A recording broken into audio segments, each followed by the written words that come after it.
And I guess the closest thing I've had to that is like canned tuna. I'm just gonna go ahead and trust that this is safe to eat. It was like pretty gross looking as I squeezed it out of the bag, but I tried to season it with some minced garlic, some chili powder, and some cilantro lime spice. I feel like the canned goods really shined here, so I had some beans and some corn, and then I followed that up with some bagged items. There were some refried beans and some Velveeta nacho cheese. I topped it with sliced jalapenos, also from a can, and some shredded cheese.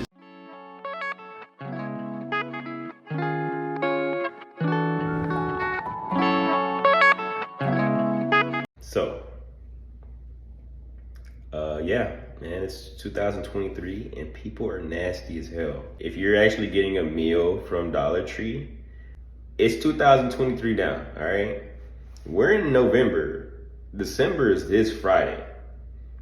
If you're still eating McDonald's in 2024, I'm not even gonna be dealing, I'm not even gonna talk to you. Like, I'm literally not even gonna talk to you. You're an NPC at that point, all right? Sorry for the long intro. Let's get this going. Trying all those things, and at the end of 3 days, I'll let you know how much I spent and whether the food is 1, edible, and 2, worth trying for yourself. All right, let's go grocery shopping.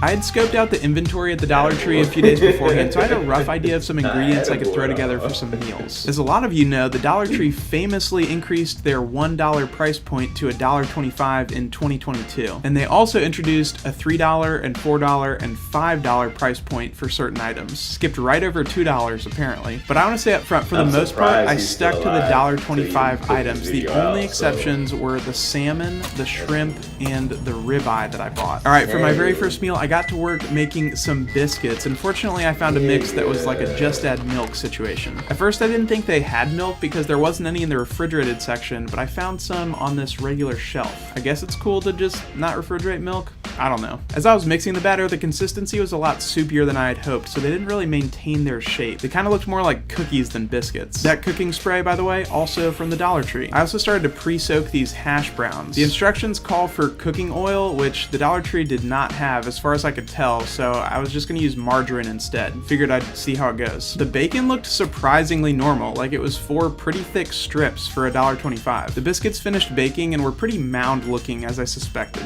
I went ahead and melted some margarine to pour on top. Unfortunately, there were no eggs at the Dollar Tree, and I'm pretty sure I remember seeing eggs there at some point, but the more I think about it, the more I'm like, man, maybe that was like a Mandela effect thing. Anyways, I had to settle for some microwave omelets.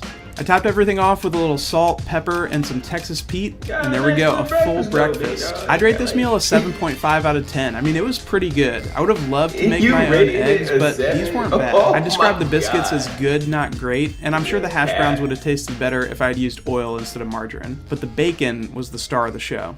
When lunch came around, I decided to make chicken tacos. I was pretty surprised to find corn tortillas on the shelves. The chicken was bagged and not refrigerated, and I guess the closest thing I've had to that is like canned tuna. I'm just gonna go ahead and trust that this is safe to eat. It was like pretty gross looking as I squeezed it out of the bag, but I tried to season it with some minced garlic, some chili powder, and some cilantro lime spice. I feel like the canned goods really shined here, so I had some beans and some corn, and then I followed that up with some bagged items. There were some refried beans and some Velveeta nacho cheese. I topped it with sliced jalapenos, also from a can, and some shredded cheese. There was no salsa, which was surprising to me. I could have sworn they had some in the chips aisle, but no dice. Well, no, they did have dice in the game aisle, but there was no salsa. Finally, I topped the tacos off with some crushed corn tortilla chips. And for this meal, I'm going 8 out of 10. I mean, these were a lot better than I expected, and I would say the jalapenos really helped.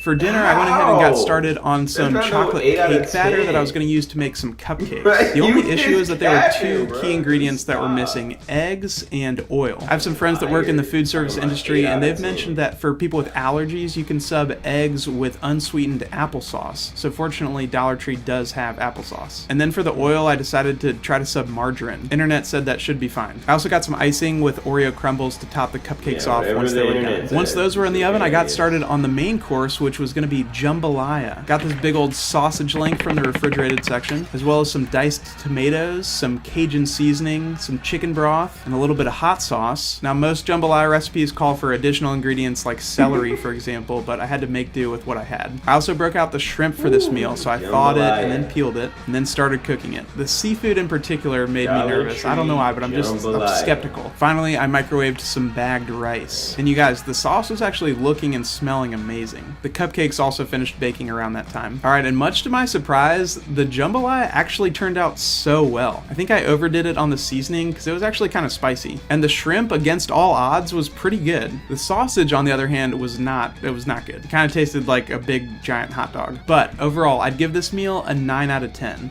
And keep in mind, this is like a Dollar Tree adjusted scale. This isn't like a Gordon Ramsay scale. Tomorrow I'm thinking I'll try some sort of pasta dish, like maybe a chicken Alfredo or some sort of stir fry. Jury's still out whether eating at the dollar store is actually gonna save me money, but you know who can help you save? Rocket Money, the sponsor of this episode. Rocket Money is an all idea. So not even use Rocket Money to help lower your bills, like /Sam Reed, spelled R-E-I. Go ask your mom. What'd mom say?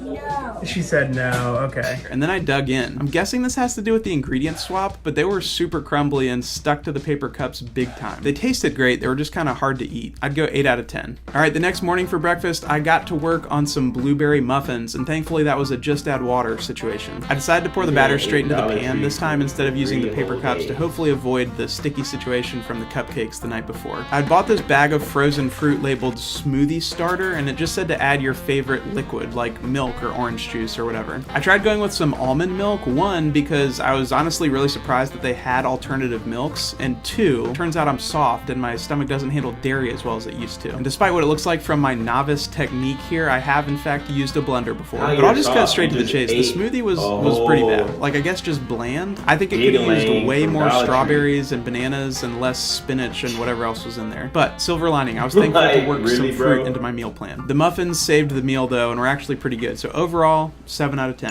For lunch, I decided to go for some fancy grilled cheese. Fancy because I wanted to add in some lunch meat, a little bit of ham, and because I was feeling adventurous, so instead of getting their sliced America cheese, I got this block of pepper jack. I guess block is maybe like too generous of a term. It was too thin to slice, but also too thick to just put right on there. I tried grating it, but it kept breaking into chunks, so I went back to trying to slice it, and in the end, it was just kind of like a hodgepodge of cheese. Honestly, this would have been a perfect opportunity to use one of those Olive Garden cheese graters. I sliced the sandwiches. Looking back, probably should have used a diagonal cut, but hindsight's 20/20. And then I served it with a side of veggie straws. For dessert, I made some chocolate chip cookies that were just made from some pre-made refrigerated dough. I preemptively sprayed the baking sheet, but when I read the instructions, it said to put the dough directly on an ungreased baking sheet, so I had to go back and wipe it off. Joke's on me though, because somehow I undercooked the middle of the cookies and they stuck to the pan. Still tasted pretty good though. Overall, an 8 out of 10 meal. For dinner on day 2, I decided to go for that stir fry meal instead of the chicken Alfredo. I feel like for a chicken Alfredo, the chicken really needs to be a main character, and after seeing the quality of the chicken the night before, I decided that a dish that was a little more heavy on the vegetables might help balance it out. They do have some pre-made meals in the frozen section, like this beef and broccoli dish, but I wanted to see what it was possible to actually cook using the ingredients available. So I started boiling some spaghetti noodles, started cooking that bagged chicken, and then added a bag of frozen vegetables, this stir-fry mix, plus some mushrooms from the jar that I found in a different section of the store. And all of that was cooked in this teriyaki marinade. I would say the finished product wasn't bad, like it wasn't as good as the jambalaya, but still a solid meal, so I'll go 8 out of 10. For dessert, I had some mochi ice cream balls, which if you've never had it, it's a Japanese dessert that's basically ice cream rolled in sweet rice dough. I'd give that a solid 9 out of 10. Great portion size. Day 3 arrived, and that was a big deal because day 3 was ribeye day. Just as a side note here, feeling great at this point. 0 negative side effects from the food I was eating. For my final breakfast, I decided it was a good chance to try out the waffle maker I got in case I get the opportunity to make some waffles for the Jonas Brothers. As I was mixing the batter, it took me a while to get the consistency that I wanted, and just when I thought I had it perfect, I saw some fine print saying that there were different instructions if you were making waffles instead of pancakes. It called for eggs and oil, classic, so I added some applesauce instead, and then I had to go through the whole song and dance again to get the consistency back where I wanted it.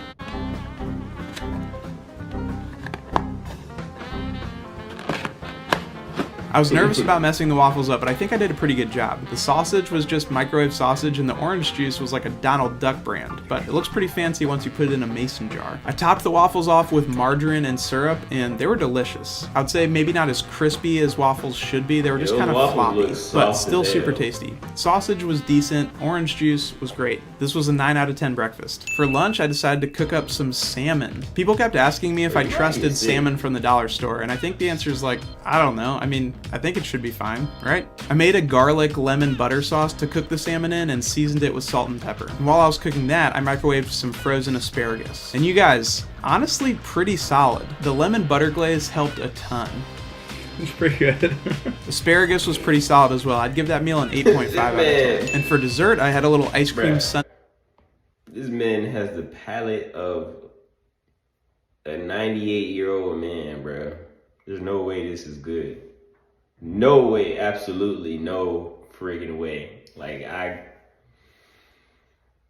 just don't see it, bro. Like, you just capping.